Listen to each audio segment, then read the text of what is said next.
Assalamualaikum warahmatullahi wabarakatuh. Pemirsa, kembali lagi bersama saya Arina Islami dalam Lensa Dunia Islam edisi hari ini. Dewan Keamanan Perserikatan Bangsa-Bangsa atau DKPBB pada Senin lalu mendukung resolusi gencatan senjata yang didukung oleh Amerika Serikat dalam upaya diplomatik terbaru untuk mengakhiri 8 bulan serangan militer Israel yang menghancurkan di jalur Gaza. Resolusi itu diadopsi oleh 14 anggota DKPBB dengan Rusia yang memilih abstain. Presiden Amerika Serikat Joe Biden mengumumkan proposal perdamaian tersebut pada tanggal 31 Mei lalu. Sebelumnya, pemerintahan Biden telah menghadapi kritik karena menghalangi setidaknya 3 resolusi DKPBB untuk mengakhiri agresi yang telah menewaskan lebih dari 37.000 warga Palestina dan melukai sekitar 85.000 orang. Selain itu, Washington juga memasok senjata dan bantuan keuangan kepada Zionis Israel yang diduga melanggar hukum internasional. Namun, beberapa jam setelah pemungutan suara pada Senin lalu, Zionis Israel melancarkan serangan mematikan di wilayah Kantong Palestina. Menimbulkan pertanyaan, apakah resolusi terbaru ini akan menghasilkan gencatan senjata permanen?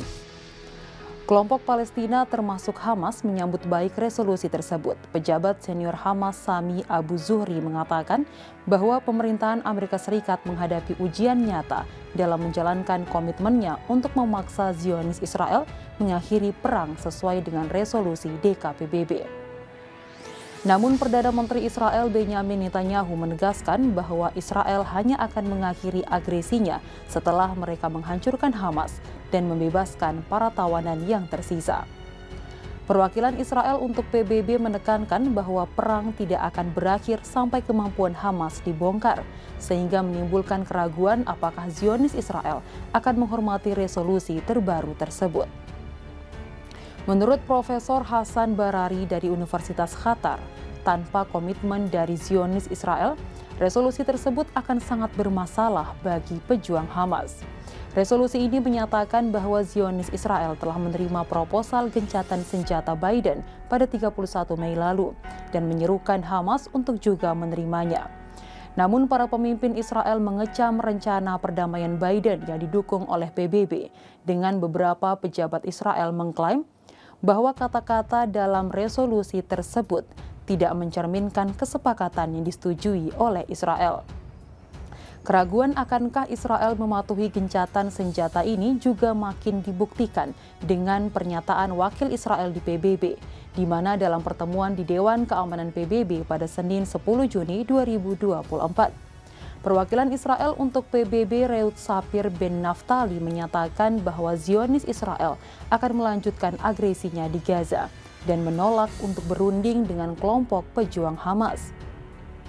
Pernyataan ini muncul tak lama setelah DKPBB menyetujui rencana gencatan senjata yang didukung oleh Amerika Serikat guna mengakhiri agresi yang telah berlangsung selama 8 bulan.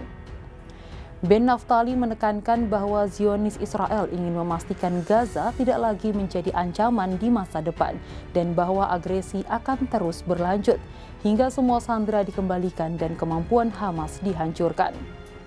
Ia menuduh Hamas menggunakan negosiasi sebagai cara untuk mengulur waktu.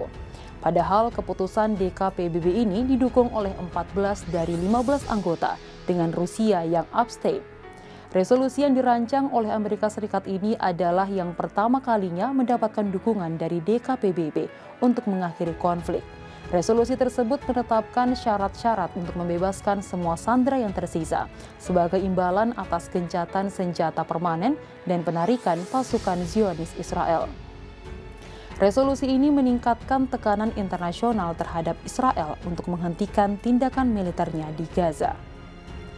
Pemirsa, dalam Al-Quran Allah Subhanahu wa Ta'ala berfirman yang artinya, "Hai orang-orang yang beriman, janganlah kamu ambil menjadi teman kepercayaanmu orang-orang yang di luar kalanganmu, karena mereka tidak henti-hentinya menimbulkan kemudaratan bagimu.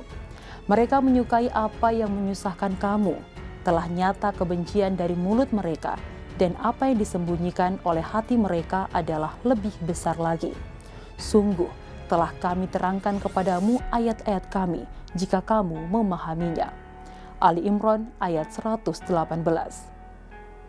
Pemirsa, demikian berita terkini. Kami akan terus memantau perkembangan lebih lanjut. Tetaplah bersama kami untuk berita-berita terbaru lainnya.